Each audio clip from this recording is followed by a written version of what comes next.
period. There have been multiple in aquariums, there's been shows going on, that kind of stuff, but I believe there's never actually been a recorded case of a death by orca in the wild. That's kind of crazy when you think about it. Well, it just shows their intelligence, right? Yeah. It shows they look at you and go, nope, that's not on the menu. Like, that's not something I need to eat. But they must be hungry sometimes. Well, what's interesting about orcas is there's really two sects of their diet. There's orcas that only eat marine mammals, and there's orcas that only eat stingrays and some other fish species. And so I think, for those people, you see some of those incredible photographers like Paul Nicklin and stuff like that get those images of them underwater. They're diving with the fish-eating orcas.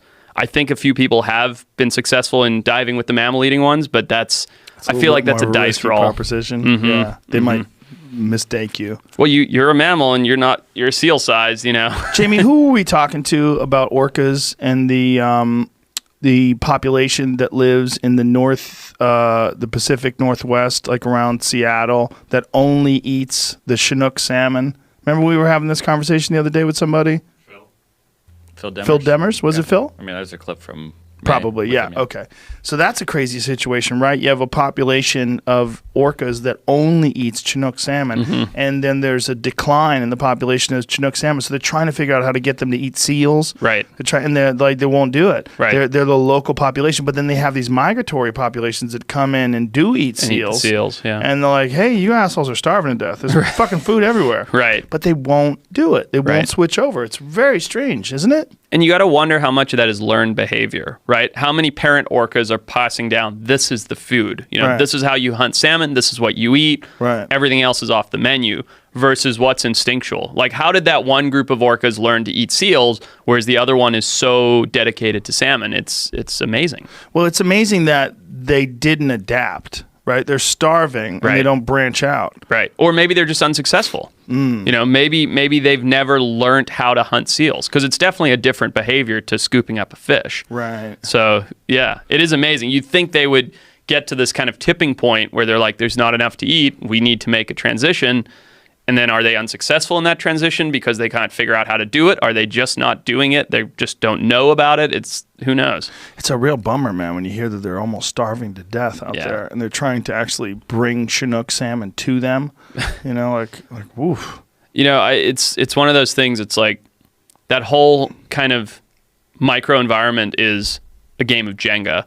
Right, and you pull one piece out, and you're like, tower's still standing. Pull another piece out, tower's still standing. And it just takes that one piece till it all collapses. That is an interesting way of looking at it, right? They were talking about Hawaii, and all these different invasive species that live in Hawaii. And there was this discussion about pigs, and they were saying, like, we should really take the pigs off of Hawaii. And a lot of the people in Hawaii are like, hang on. Right. We've been here as long as the pigs. Right. So, like, are we invasive? Right. Like, what's invasive now? Right. Like, when does it become, because obviously, like, luau's, they're synonymous with, like, eating pigs, and wild pigs are a big part of, the people that hunt in Hawaii. That's their food source. Yeah.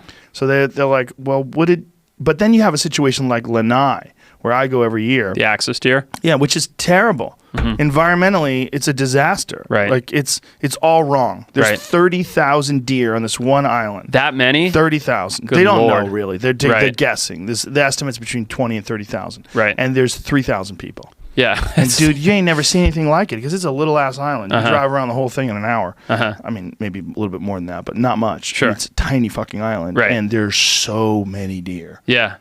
You'll see them on, like, you'll get your binoculars out and you look at this huge field and you're like, oh my God. Just all you'll deer? see 1,000. Oh, you're kidding. No, Wow. It's crazy. It's crazy. It's so unnatural. No predators, only humans, plenty of food. Right.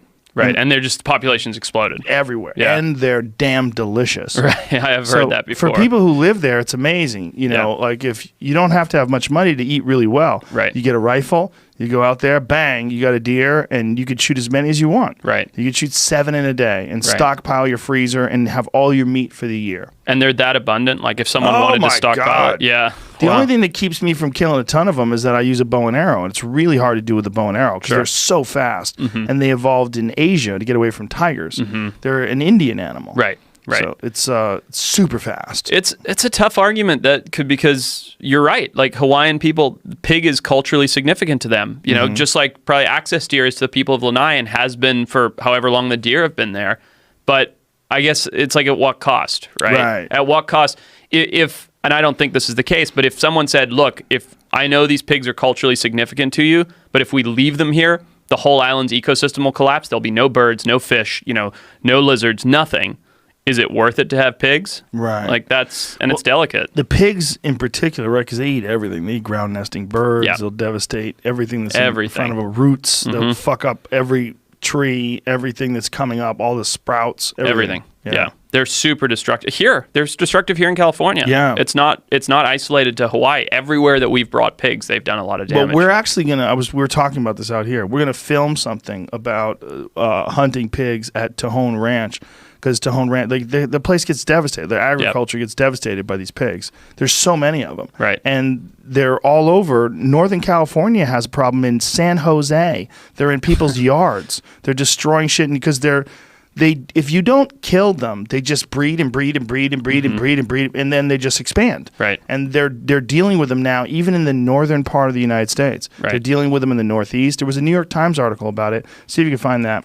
From 2 days ago about the expansion of wild pigs, is that they're starting to make their way into the northeastern states, and they can't be stopped. They can survive in any weather. Yep. They breed 3 times a year. They're viable, I think, from the time they're 5 to 6 months old. They have their first litter. Feral pigs roam the south. Now even the northern states aren't safe. The swine have established themselves in Canada and are encroaching on border states like Montana and North Dakota. Fuck, man, if they get into Montana, they'll do so much damage. You know what's crazy about the feral pigs in the United States? They were brought here by, I believe, Christopher Columbus, starting with 6 animals.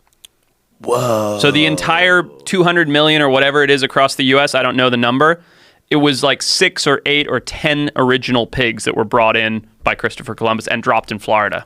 That's insane. You want to talk about how crazy they can reproduce and how much damage they do? Like, think of the biomass of those animals stemming off of like 6 of them. That's insane.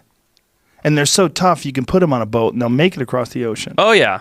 No, they're amazing. And they are terrible for the environment. Like, they do so much damage to native species, to riparian habitat. I mean, like you said, we were talking about it out there briefly, and it's a good thing. People should realize that invasive species like that should not be in an ecosystem. Well, they certainly shouldn't be in an ecosystem when there's no balance, right? If they're Correct. like warthogs and they're in Africa, there's a system for that. Exactly. Like they're supposed to be there. Warthogs are wild-looking creatures, aren't they? Have you ever amazing. seen one? You've seen one in Yeah, person? I grew up there. I grew up in Zimbabwe. Oh, that's right. Yeah, that's so right. I got a pretty funny story about it.